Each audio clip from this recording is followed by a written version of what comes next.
मलबे, ढही हुई इमारतों और दर्द के बीच गूंजी शहनाइयां। खान यूनिस ने देखा जहां जिंदगी टूटी थी वहीं जिंदगी ने नया जन्म लिया। गाजा में 50 से ज्यादा जोड़ों ने रची सामूहिक शादी।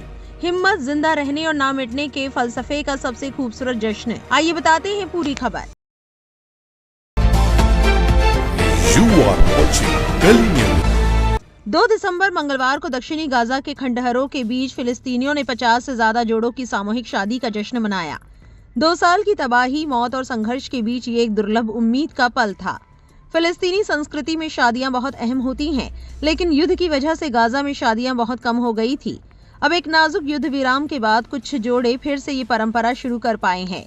दुल्हा दुल्हन हाथों में हाथ डालकर टूटे फूटे मकानों के बीच से गुजर रहे थे। सभी जोड़े एक जैसी पोशाक में थे।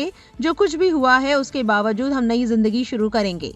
दूल्हों में से एक हिकमत लव्वा ने कहा, खुदा करे यही इस युद्ध का अंत हो। उन्होंने कहा, जब दक्षिणी शहर खान यूनिस में भीड़ फिलिस्तीनी झंडे लहरा रही थी, तब भी गाजा में चल रहे संकट की वजह से खुशी अधूरी थी। गाजा के 20 लाख लोगों में से ज्यादातर, जिनमें ऐमन और हिकमत लव्वा भी शामिल हैं, अपने घरों से बेघर हो चुके हैं। शहरों के बड़े हिस्से पूरी तरह तबाह हो गए हैं और मदद की कमी तथा कभी कभार फिर भड़कने वाली लड़ाई लोगों की रोजमर्रा की जिंदगी को मुश्किल बनाती है। हिकमत बोले, हम भी दुनिया की तरह खुश रहना चाहते हैं। पहले मैं घर, नौकरी और आम लोगों जैसी जिंदगी का सपना देखता था।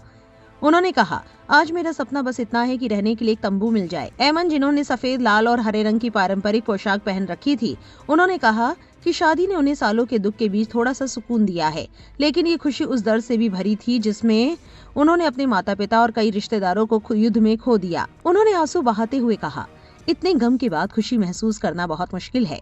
खुदा ने चाहा तो हम ईंट ईंट जोड़कर फिर से सब बनाएंगे। इस समारोह को अल फारिस अल शाहीम, जो संयुक्त अरब अमीरात द्वारा समर्थित एक मानवीय संगठन है, उन्होंने आयोजित किया।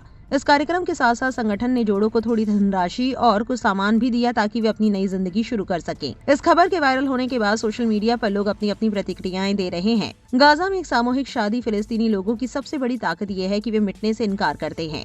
उनका जिंदा रहना ही उनका विरोध है। उनका हौसला और उम्मीद बनाए रखना कोई गलतफहमी नहीं बल्कि उनका समर्पण है। शमा परवीन नाम की एक यूजर ने लिखा, गाजा पट्टी में आज खुशियों ने एक बार फिर जन्म लिया। टूटी दीवारों और जख्मी सरजमीन के बीच 54 जोड़ों ने निकाह पढ़कर नई जिंदगी की शुरुआत की। ये सिर्फ एक समारोह नहीं, उम्मीद का उजाला है कि हालात कैसे भी हों, मोहब्बत कभी हारती नहीं। एक एक्स यूजर ने लिखा, खान यूनिस में 2 साल की तबाही से बचे फिलिस्तीनियों ने एक सामूहिक शादी की। सबसे मुश्किल और अंधेरे समय में भी उनकी उम्मीद खत्म नहीं होती। उनकी शांति लेकिन बहुत मजबूत हिम्मत बनी रहती है। एक और एक्स यूजर ने लिखा, खान यूनिस ने एक सामूहिक खुशी का पल देखा। युवा लड़कों ने हमारी सारी तकलीफों के बावजूद शादी करने का फैसला किया। जैसे वे कह रहे हों, चाहे जिंदगी कितनी भी भारी हो जाए, ये चलती रहती है और हम भी इसके साथ आगे बढ़ने की कोशिश करेंगे।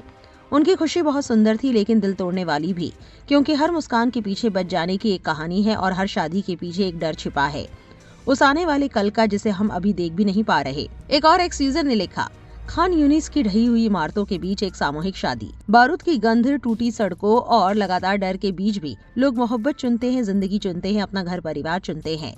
सोचिए, जब दुनिया की सबसे मुश्किल हालात में रहने वाले लोग भी शादी करने का हौसला रखते हैं, तो फिर उन लोगों के पास क्या बहाना बचता है जो पूरी आरामदायक, सुरक्षित और आलीशान जिंदगी में रहकर भी समय नहीं मिला, हालात ठीक नहीं जैसी बातें लेकर घूमते हैं। कभी कभी कमी हालात में नहीं होती, कमी सिर्फ इरादे में होती है।